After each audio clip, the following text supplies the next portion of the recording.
I'll be your host for this conference.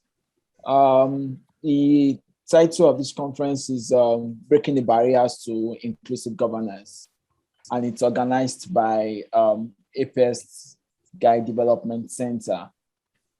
And ApexGuide Development Center is a civil society who is interested in ensuring that we promote good governance and democratic development in Nigeria.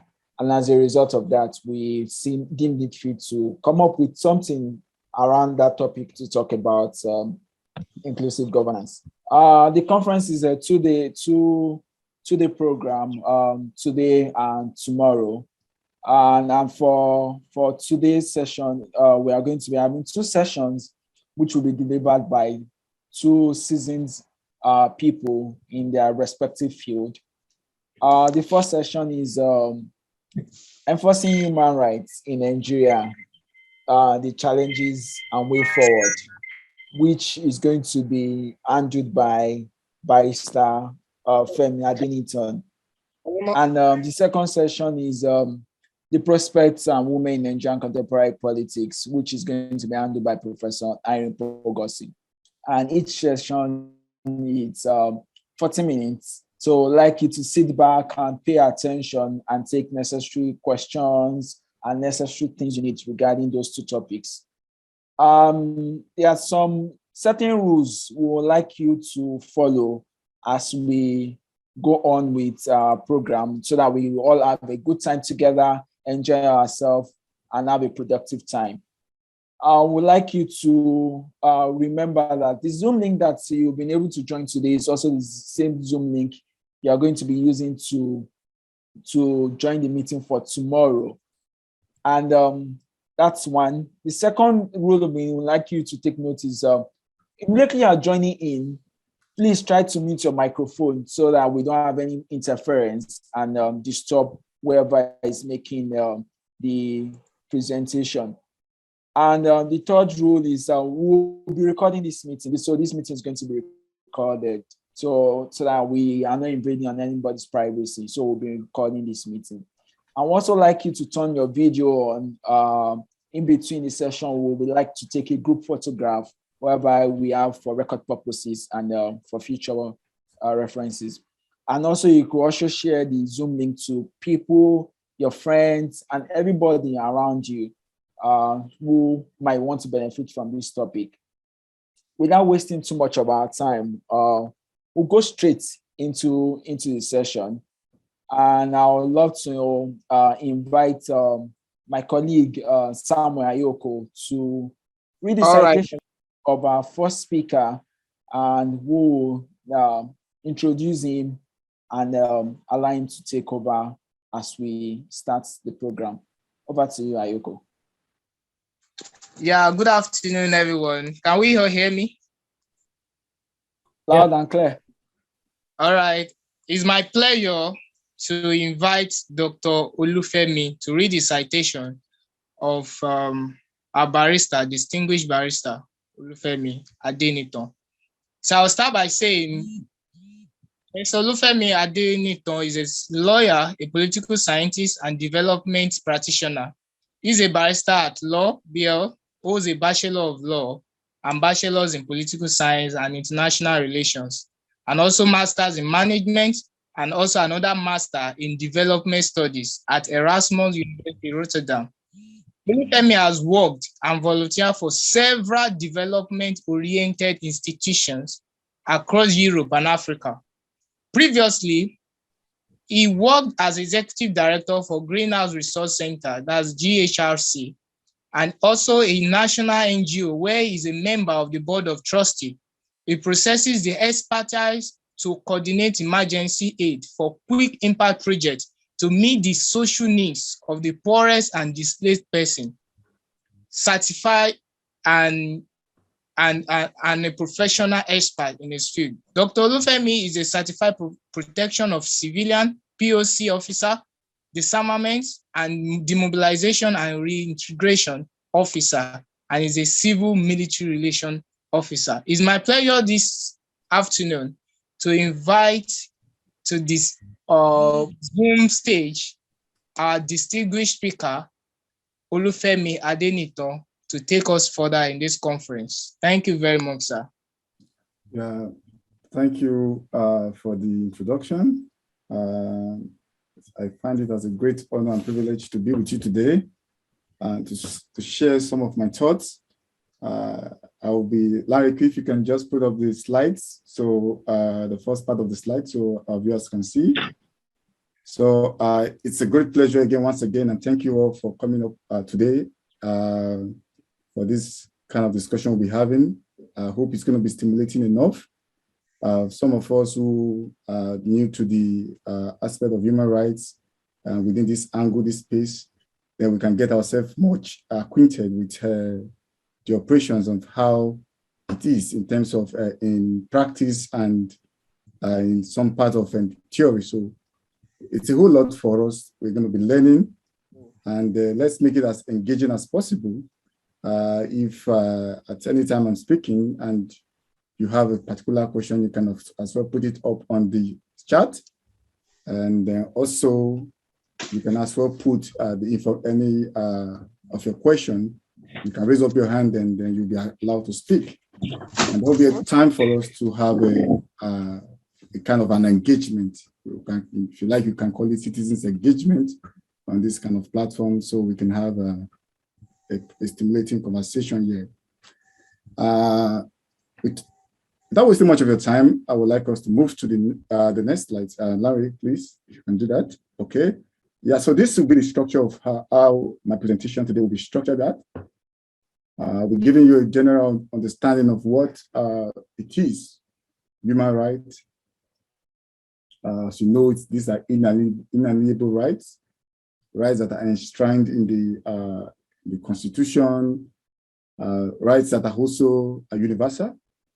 And this will form like the basis of our understanding of why human rights is important as a concept or as something that should be taken very seriously, and why we as an organization, having worked for a couple of years in the Greenhouse Resource Center and being a lawyer as well, and how it has, my experience in the field I will be sharing with you, and hopefully we will be able to engage further. So we'll be talking about the legal mechanisms for human rights enforcement in Nigeria, which is the second phase. And the third leg of this conversation today will be on the fundamental right and enforcement procedure rules, which was, these are the kind of rules that the Chief Justice of the Federation oftentimes come up with that tend to guide the way at which we can apply for enforcement of for fundamental rights in cases of breach. And the fourth phase will be on the challenges of the enforcement of rights, human rights in Nigeria. Then we shall be looking at the way forward, having examined the challenges, and we see if there's some certain positives and hopes that we might take from this discussion and see as citizens, as individuals who will be engaging ourselves in our space. Then we will know through this, we collectively, all of us will make the conclusion. Yeah, so that's the content so far, the sixth phase of this presentation. And yeah, let's just stay with us and as we move forward in the conversation. Larry, can you move to the next slide? Next, please. So essentially, the background that we need to understand about when it talks about human rights. The first, please return back to the first slide. The first slide of the introduction. The first slide of introduction. No, the first slide. Yes, go back one more time. Yeah. So while you saw that out, I will just keep talking. So essentially, human rights itself, these are inalienable rights, which I have said earlier.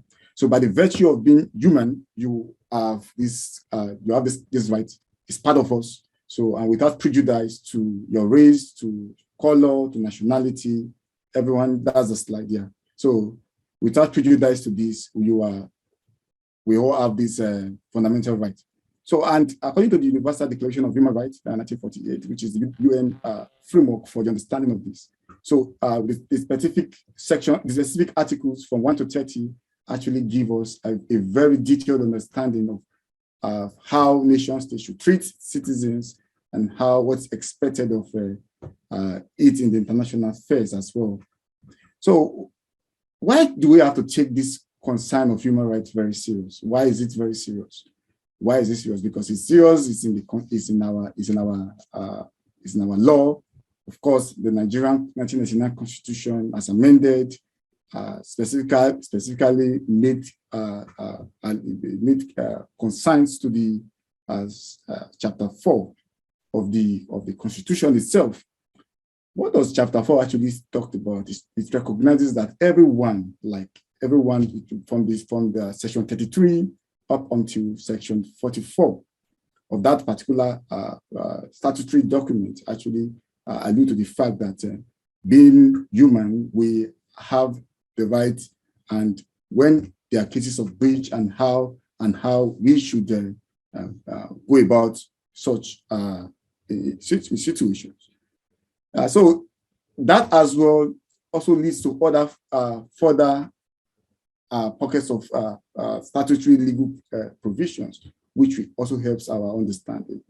But the question is, we need to ask ourselves is that, why do we have such kind of beautiful legislation, beautiful statutory provision, the African Charter on People's Rights and all of that? We have the Universal Declaration on Human Rights.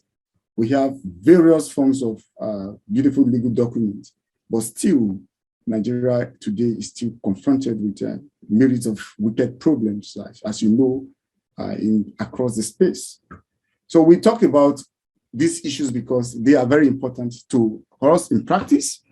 Having been in the field, I've seen cases of right violations. I've seen cases where, because in the NGO I work for, we've seen cases where people come to us and their rights are violated and they say they want to seek protection. But we realize in the course of our interrogation, our discussion with some of these clients, they don't actually know their rights. So why is it that Nigeria as a country as it is don't know our rights, and despite the increasing awareness that is civil society organizations such as what we are doing now, they are doing, and still people still don't know their rights. So this is one thing again that we must think of as we progress in our discussion today.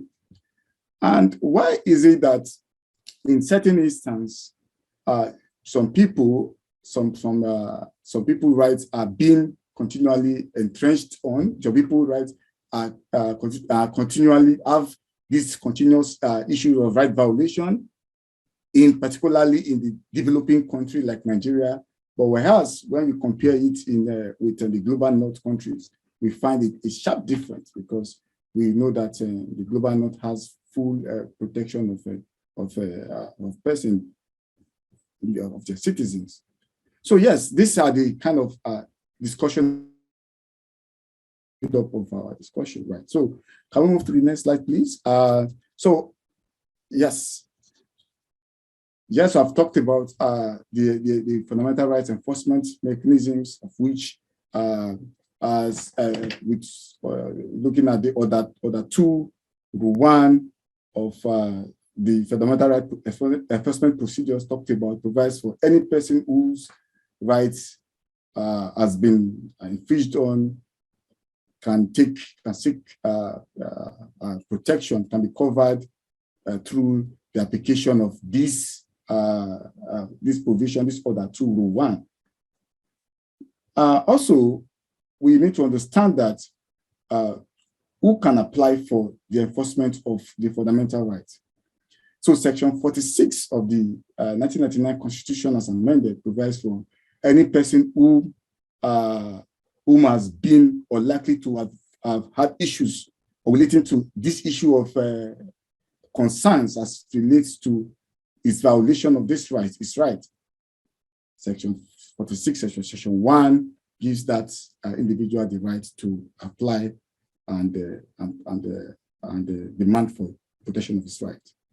So, of course, we have specific legal framework that gives every citizen the right to seek redress or to seek to demand for protection in cases where rights have been violated.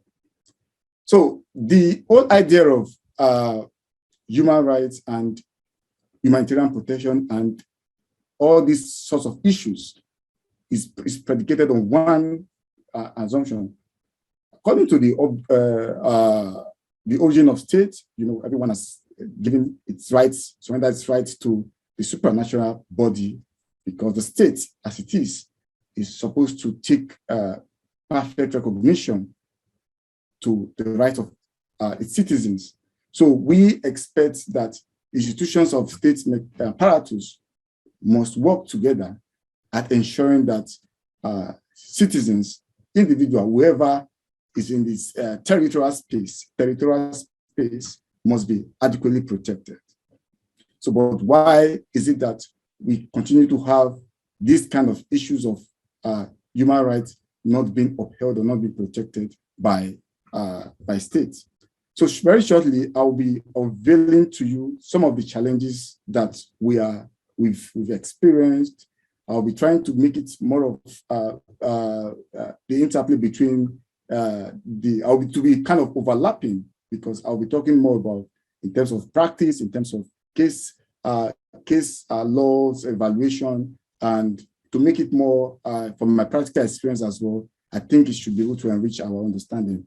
Larry, if you can move to the next slide, that will be fine. Then let's go. Yes. So I've mentioned in our previous discussion about the fundamental right enforcement procedures.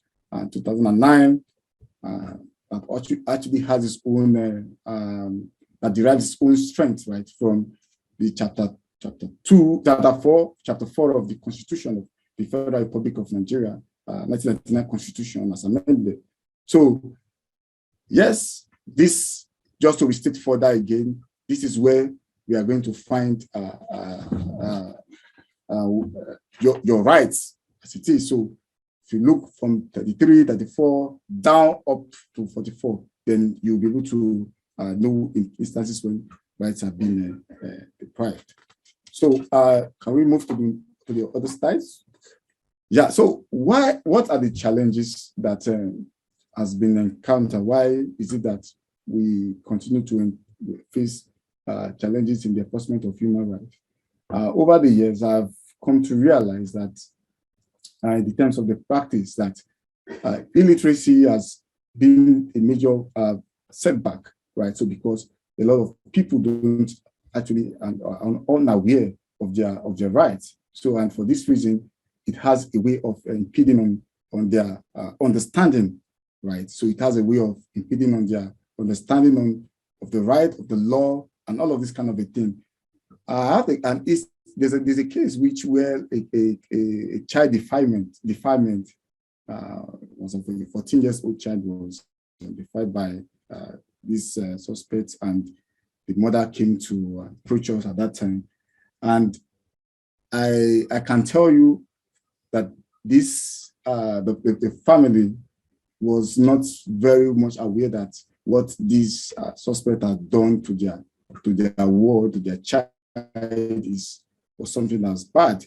So they was like, okay, so they were even trying to see if they could maybe hide up these kind of issues and don't bring it to the forefront, so that justice can be served for them. So of course, illiteracy is one of the greatest challenges that has been the setback to the enforcement of human rights, because one, it is for the individual to understand its right, and that is for it to be able to demand for right when it's been breached.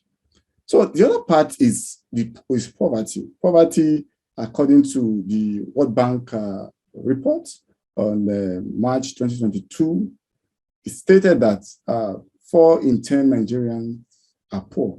4 in 10 Nigerians are poor. So the figure also say that about over 80 million people live in abject poverty, right? So people are poor. So people think that, oh, they cannot, they don't have the financial resource to seek for legal support when in cases of human rights violations. So I think when your right is being breached or being deprived, you just, oh, there's nothing you can do. We have a lot of instances where the NSAS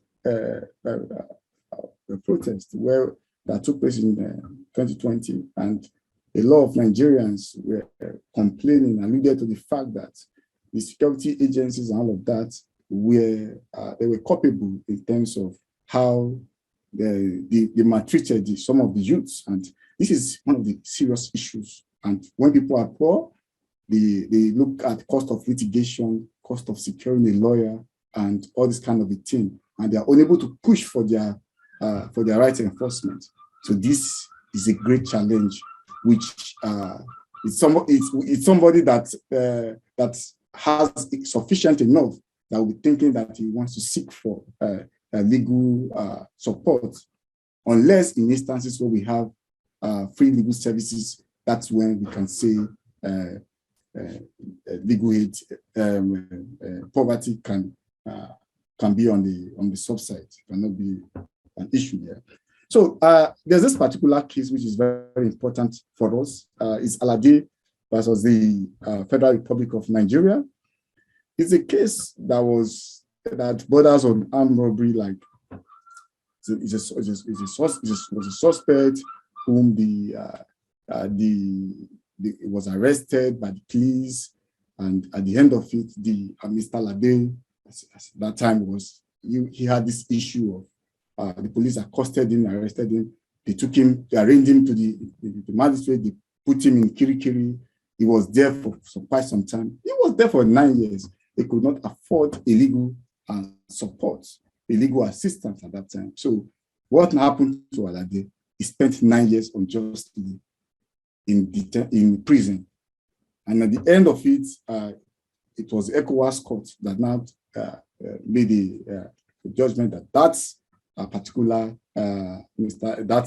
Alade actually do not have any, was not by any chance related to that crime that was being alleged of.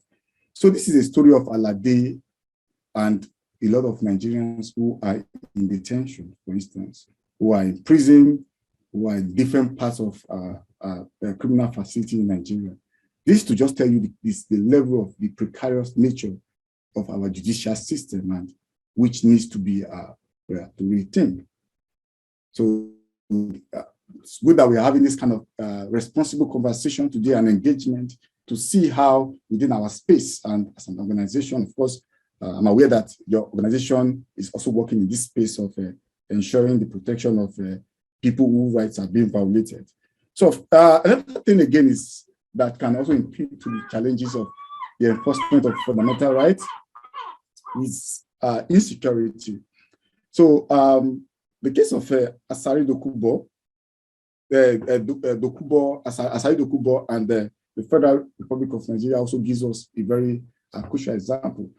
Yes, human rights are rights that are good, that we must protect, but we must also understand that in instances, it's not in all instances that we enforce people's rights, okay? So in that particular instance case, the court maintained that if you release Asari Dokubo at that time, it's going to cause a challenge to the state, to the society. So its fundamental right enforcement was held at that time. So these are the challenges which we've identified. You can move to the next slide, and yeah, we can move to the next slide. So another thing again we need to understand is uncooperative government and security. Just like to move very quickly so that we can have time for discussion. Then agencies corruption. So of course we have this kind of problems, kind of challenges in Nigeria today, where we allege that public officials are corrupt, even judicial officials are corrupt. We all know the case of the Code of Conduct Bureau Onoge, the former Chief Justice of the Federation, who was alleged to have been corrupt, and he was asked to step down, was removed, and all of that. So when we have an issue that borders on the judicial system, where we cannot actually say that the dispensation of justice can be fair, can be straight, without prejudice to giving judgment to the powerful against the weak. This is an issue which we must relook for us to be able to understand that, understand human rights itself, and see if there's any opportunity for us to implement this said concept. The doctrine of human rights to when individuals' rights are being violated. Okay, so of course I've just told you the case of Justice Onoge, and there's this particular case that I was following up on Sahara report of this. Is it Ifyong whom alleged that it was a case that this was 2 days ago. It was in the High Court in Akwa Ibom, and he alleged that the Chief Justice of that particular place, of that particular state, has some relationship, some friendship with the governor, Udo Manuel, and for that reason, one of the instances where we realized that a human rights lawyer, was detained, was asked to derobe, to step down from the bar, and as we speak now is in prison. So these are the issue when you are having contention as to the integrity of judicial officers. You're having a contention or issues as to regarding individual itself whom are supposed to be upholding the tenets of a legal regime, legal framework, and they are caught or culpable in corrupt practices. So yes, another problem again, which is the last part of the challenges, is in the delay in trial. So a lot of times we know, we've identified that one of the greatest challenge we faced as a country, as a nation, is delay in trial. Some cases are awaiting trial 10, 15 years before you get justice, and we say a delayed justice, justice delays is justice denied. So there's a need to rethink this in overhaul in order to have a better legal system. So how then do we, can you move to the next part? So how then do we become more inclusive? How then do we make or remake or imagine a new legal system that protects everyone?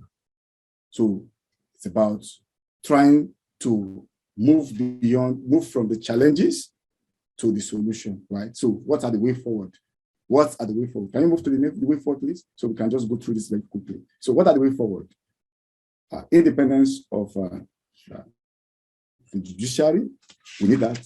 We need to do a reform. We need judicial reform, of course. We need it because, yeah, yes, I totally agree that, of course, we need a reform for us to be able to have confidence in the system, judicial system. Looking at the case of we had recently about the jailbreak in Kuje in Abuja, that a whole lot of inmates were let loose, some of which were under detention and awaiting trial for quite a long time. And this itself has a way of delaying, slowing down justice and all of that, and which until we rethink the judicial system, get more judges into offices, give them good wages, make a conducive environment for them to dispense their justice and all of that, to carry out judicial responsibilities. Is a lot of ways we can come about this speedy dispensation of justice. Another thing is, again, is about continuous enlightenment of the citizens. So we can this kind of decent engagement we're having today is very wonderful.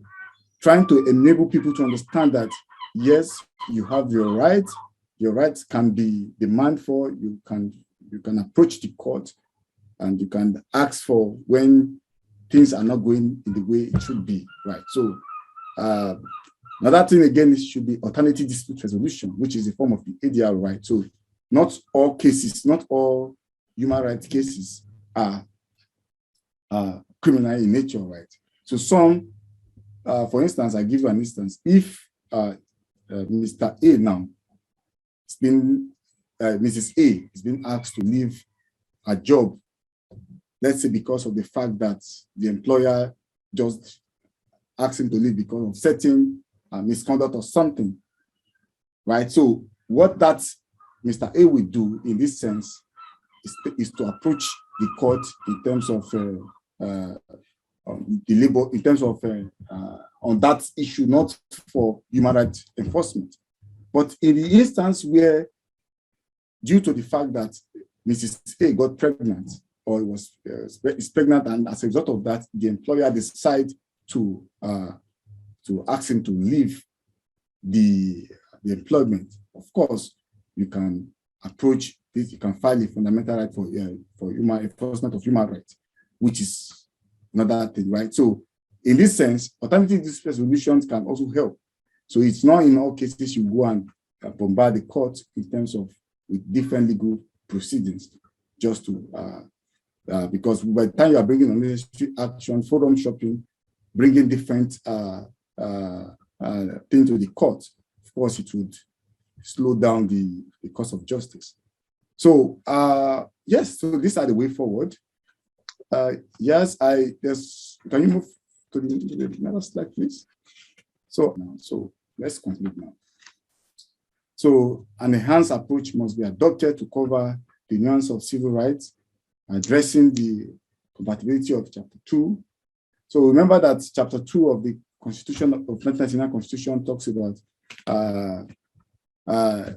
directive, objective, and fundamental directive principle of state policies, which talked about every other thing that it also make reference to the some other provisions with right to education, right to welfare, these kind of issues, healthcare, education, social amenities. These are the kind of issues that Chapter 2 actually talked about in the 1999 Constitution. Similarly, the African Union Convention for the Protection and Assistance of Internally Displaced Persons also alluded to this fact that this Chapter 2, which is otherwise known as the Kampala Convention, is very important for us to be able to secure the protection of human rights of persons, right? But sadly, this particular charter, this particular rights as enshrined in Chapter 2, they are not enforceable. You cannot go to the court to demand enforceability. So another problem comes again. Why is it that we keep on having issues with respect to the fact that we have some certain brilliant provisions in Nigerian Constitution, and the enforcement issue becomes a great challenge? So what then do we do? For instance, I talked about the Kampala Convention, the African Union Convention for the Protection and the Assistance of Internally Displaced Persons, right? So the Kampala Convention, it is known as the Kampala Convention. So particularly in Article 12 of that set legal instrument, which Nigeria has ratified, but we have not domesticated that specific provision. What does it talk about? It talks about, Article 12 talks about compensation for everyone who has suffered loss in terms of being internally displaced. Of course, you and I will understand that when the farmer elders, or when we have issues of this Boko Haram insurgency comes to invade your community, invade your space, and they chase people away. So now you've lost right to economic stand, you've lost rights to decent life. So the provision is saying that the government or the state in question should put up mechanisms towards ensuring that it protects these particular persons, right? But sadly, as it is, we've rectified that particular set provision, the Kampala Convention, and it has not been domesticated. When it means domesticated, it means that the parliament, the National Assembly, will pass this through its normal house procedures, and it becomes binding on the government. So compensation, Article 12, still a problem. Then another part again, which I wanted to mention, was obligation of state relating to sustainability for those who are having issues in Article 11 of that particular Kampala Convention. It's also talking about how then do we protect this set of people who are not properly covered, who are displaced. Being displaced is not by their own making, right? So it's based on the state, incapability of the state, because the main essence of the origin of state itself is to protect life and property. So the state has failed, agreed, okay? Now, when the state has failed, what are you doing in terms of integration, return, protecting of these persons' right to life, right to a decent life, education, social amenities? Because the basic needs of the people and the human needs of the people has been affected, the basic human needs, right? So how then do you do that? So this is another problem again, which I think it's also requires the government, the stake actors, for them to work collectively to ensure that first it implements certain parts of the procedures to protect people, and secondly, it also someone wants to talk. Okay, I will just round up quickly so that the person has a right to to ask questions, right? So yeah, so this is part of the concerns, and so the last part is a constitutional amendment to keep up with the evolution of the law. Yeah, so part of it is to embed this aspect of the Kampala Convention and put it into practice, because law itself is evolving, and yes, to see how we can have an appropriate inclusion of everyone in it. And if we get it right, if you get it correctly and get it right from the legal angle, the legal dimension, of course, we are one way we are one way to addressing the problem we're having in Nigeria, and thereafter we can have a much better society. So in short, I'm very hopeful that a lot of work is still ongoing. The civil society and other stakeholders are actually doing its roles. The National Human Rights Commission is working so very assiduously, and then other organizations, civil society organizations are actually doing their best, their bit. So, like you know, Nigeria is an evolving country, developing country. So we would still work in the progress. So thank you so very much, everyone, for listening, for your kind patience. Yeah, I hope we can have within the conversation. So if there's any specific parts that any questions, you can indicate by showing of hands. So let's see. Okay, sir, for that insightful session. Just as you had said, if you have questions, you question them. There's a quick question in the chat box. It says that with the porous judicial system in Nigeria have been politically controlled, either by presidency and powerful politicians of the country. Yeah. So, okay. So I will take that question now. So you may wish to end this. Okay. Yeah. So I will take that question. With the current system, so there, of course, the chapter 3, section 324 talks about how the demarcation of the organs of where the legislatures and the executive, they are kind of, should I say, they are almost the same. We've not really seen any much progress in terms of how they have been able to check one another. We just saw on the news recently that some senators, which can be regarded as, which Femi Adesina has regarded as the presidential spokesperson, has regarded as minority senator, being requesting for the impeachment of the president due to the gross violation of human rights in some certain aspects. Like I can tell you, humanitarian aid workers, for instance, in peace support operations, some of which is in the Middle Belt region, some of which are in the Middle East and North Central, they have been on daily attack. We have severe issues where a whole lot of people are actually clamoring for a reform, a rejig of the judicial system. But because the president operates in the federal system, of course, has kind of control, even appoints sometimes confirms the Chief Justice of the Federation.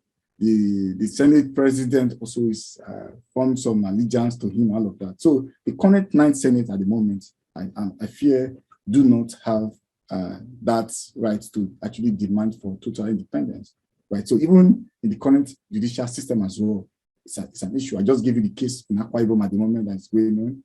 And yeah, this is the kind of issues that we need to look at. Yeah, so of course, we hope that one day when we have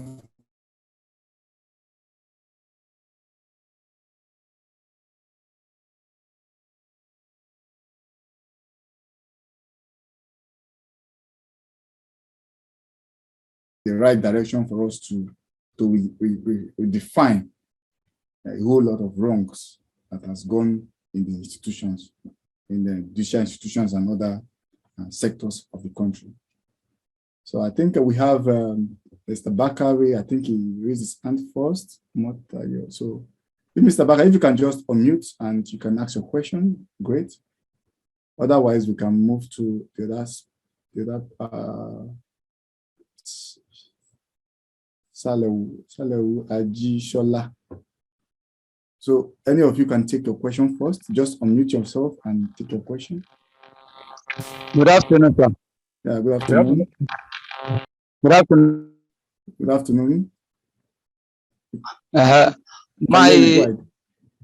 Okay, I'm back at your Matayo. Okay, nice. Okay. I just, when you were talking the other time, you mentioned the issue of independence of judiciary. Yes, sir. Now, I want to ask, do you think if we, because when in some of the literature I've read, if we want to guarantee the independence of judiciary, we talk about their payment, the payment of the judges, we should not be under the executive, that should be within, it should be from the consolidated fund, that the appointment of the chief judge and other ones should not be from the executive. But with that kind of actions, do you think it will not impede on the principle of check and balances, as so to say? Because you also mentioned the issue of Akwa Ibom now, whereby a chief justice of the state has to send a lawyer to jail because maybe, I don't know what may have transpired. That alone seems to be an abuse of power. That if they are not careful, where we are trying to give the independence to allow the independence of judiciary, we will also impede on the issue of check and balances. That's number one. Number two, the one that is giving us a lot of concern is the issue of the disregard of the court judgment by the government, especially this particular government, whereby, as we look at the case of Sasaki, look at the case of the what is the name of this security, the national security advisor to the former president, whereby court judgment asked them to be given bail, but the government insisted that he will not be given bail. All those ones are one of the reasons, and the government are the major reason why we have not had, why the rights of the citizen have not been protected. And I don't know, maybe you have a better explanation on what should be done to cater for those aspects. Thank you, sir. Yeah, thank you very much, Mr. Bakari, for that a very insightful question. Some of which is, I see that you are very much informed about the situation of things. Yeah, so just for record, the person, the lawyer, the human rights lawyer who was jailed is Inebe Effiong. I was sent to jail on the 27th July 2022. Is the lawyer for AAC. I don't know if you know, that's the party of Omoyele Sowore. That's the lawyer representing the political party. So, and it's on the news already. The Nigerian Bar Association in the person of Olumide Akpata, he has set up the first vice president to investigate the happenings and come up with the situation. So what was in that case, if I can just maybe within the short time explain. So it was an action between Udom Emmanuel, that's the governor of Akwa Ibom State, and Leo Ekpenyong. These are the two parties to the suit. So there was the Udom Emmanuel actually accused the defendant, who is Leo Ekpenyong, that he is trying to defame him, and because he has relationship with the court, according to what the account of Inebe Effiong, that's the lawyer whom I just noted that went to jail. He was a lawyer standing for this Leo Ekpenyong, right? So I'm just trying to make you understand the background, the build-up. So Udo Emmanuel had sued this Leo Ekpenyong to court, demanding that he has defamed his name due to certain things, because Leo Ekpenyong also is a lawyer. I'm talking about defendants, right? So the court awarded 1.5 billion to this particular defendant.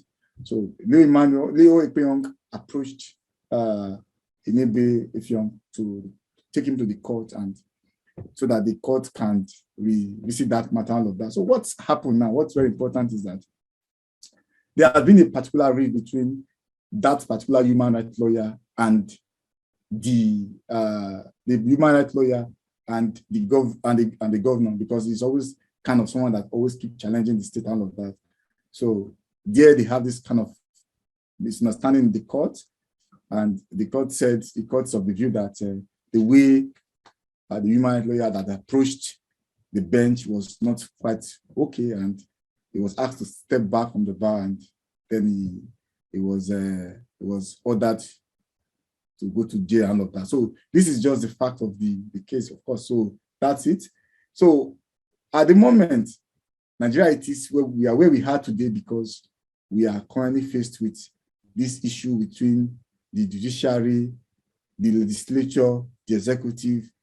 Everyone is relying on the judiciary because the executive, I mean. So the executive itself has this kind of overriding power, right, to control and to do and undo. Okay. Now, so that's it. So without taking much of your time, we are hopeful that one of these period, that there will be a much more effort at reforming the judicial system, so that everyone can be inclusive. They can be much more better systems for everyone. So yes, I don't know if I'm able to get your question, if I'm able to answer it correctly. If I am able, then we can move to the next. Can I just say that quickly? Maybe we can take two at a time, then we can move to the last. Okay. God's power. Good evening, sir. Yeah. I'm with you. Good evening, sir. Good evening. Good evening, sir. Good evening. Please go ahead with your question. I know. Okay. Thank you for the presentation. We have really gained a lot. Quickly, my question will a little bit in line with what my colleague has just asked now regarding the independence of the judiciary as one of the solutions to enforcing the human rights in Nigeria. I want to come from the angle of issue of corruption that is also rattling within the judicial system. The outgone CDA that just left that office was accused of different misappropriation of a fund. And apart from this, we have been hearing cases of such within the judiciary that is supposed to be seen as the hope of the common man. If we are now saying, if the judiciary has not been totally given the autonomy that they deserve in terms of independence, and we are counting this, how sure are you that by the time they are given full-fledged independence, how are they not going to use that to multiple the level of corruption within the judicial system? Very good. Yeah, very good question, Mr. Ajíṣọlá, right? Yeah. So, okay. This is again, like what we say oftentimes, that corruption is quite socially embedded. It's not part of the system. So barely can you really say that any part of any of the country or any of our institutions is not corrupt. So this is the problem we are having. So how then do we now do that? I would just like us to make reference to what Achebe said about when he talked about Nigeria. It is one of his book. He said the trouble with Nigeria. So what is the trouble with Nigeria? He's talking about leadership, right? Leadership problem. So leadership at what level? At the head. So if we can have, for instance, a president that, for instance, has, he actually does not want to interfere with the judiciary, and as if we decide today to give the judiciary total independence, give them a total reform of the judicial system and give them everything that is required, of course, they would, and don't make the judiciary be a rubber stamp of being a stooge to the executive. Is when you know that your next meal ticket actually comes from your payer, of which it's not supposed to be so, right? So everyone's supposed to be separate, supposed to be distinct from one another. It should not be like the judiciary must rely on the executive for finances to carry out its operations, right? So, but we are where we are today because the old system of how the federal character system or the federal structure has designed its, and also it's also in the interest of the executive to continue to keep the judiciary under its control, right? So, because it knows that once the judiciary continues to remain under the control of the executive, then they can use them for whatever thing they want to use them for, and maybe manipulate the leadership of the judiciary, all of that. But this is my own independent position, right? So I'm not speaking for anybody or so, but this is how I see it. Yeah, so I'm hopeful also being a lawyer, hopeful that the judiciary may have a total independence. But are we going to get there? Yes, I think we will. But when? I don't really know when. But hopeful that we are going to get a judiciary that has a recourse to the people. And yeah, so that's it. That's where I can answer that particular question. God's power. Yeah. Yeah. Adipoti God's power by name. Yeah. Nice. Good afternoon, sir. You're welcome, sir. Yes, sir. Please, I was actually happy for joining this program because it has even done more than I could even think of. But the question I wanted to ask is this, sir. With the look of things in this country, we believe that judiciary should have been the only help for the common men. But now it's only God that common men are looking up to. Now, in this country, can we ever achieve or get to a level whereby the common men will truly have a kind of faith and believe in our judiciary system? Because if you go to court, probably for any reason now you do not have money. At the end of the case will even backfire. So you will be the one to be blamed at the end because you are fighting against someone who has weight and influence. So is there any way we can actually do it as a country to get to a level whereby the common men will have faith, and that would be the solution to a judiciary system will be the solution to the problem of the common men in this country, sir? Yeah, good question. Gospower Adepoju, you have asked a very wonderful question. This is how we as citizens should actually think about issues. But the problem again is about the common man. We are the common man, right? How then do we make our voice to be heard?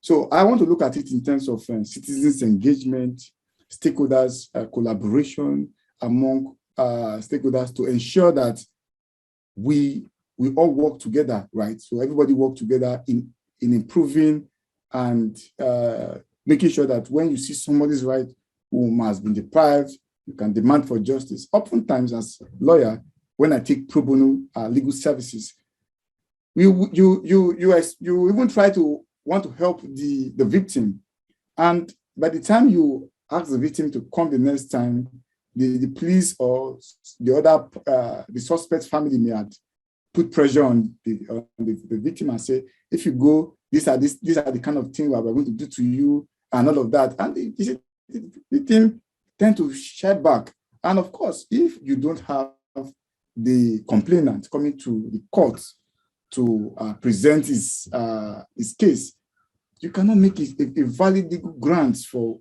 violation of human rights. Okay, so it takes the individual whose right has been deprived to be able to come and register his complaint and follow the case through to the end. That's one.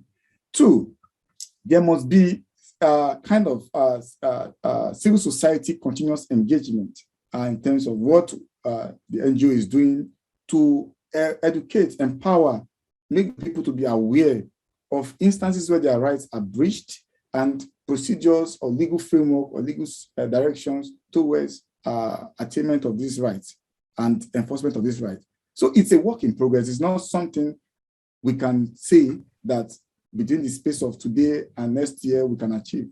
It's continuous, going to be a continuous work in progress.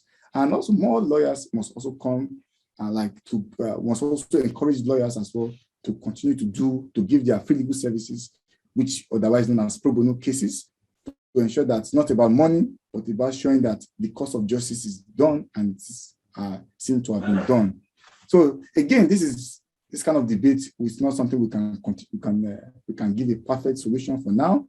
It's a continuous engagement, which in the course of time we keep on in this kind of responsible discussions and all of that dialogue. So, Gospel, you've had a very good concern. You're one of those great Nigerians that want to see a change in the system, and I'm also very hopeful that we'll get to the time where the legal system in Nigeria will be very effective and great. So I think that's all for now. So I'm going to leave you. You can write to the organizers. My email address will be there. My phone number will be there. You can contact me. You can also contact in case you have seen someone whose rights is being violated, or you need to enforce this person's right when it borders on human rights abuse or such. You can write to me directly. Currently, I'm in England at the moment, but I have some team in Nigeria that, of course, they can push for such rights enforcement and all of that. So let's keep this conversation going. Thank you so much, everyone, for coming. I would leave the host now to continue the second part of the discussion today. Once again, it's a pleasure being with you, and we look forward to a continuous engagement. Thank you. Okay, thank you, sir, Barrister. We really appreciate your time and sharing your knowledge with us.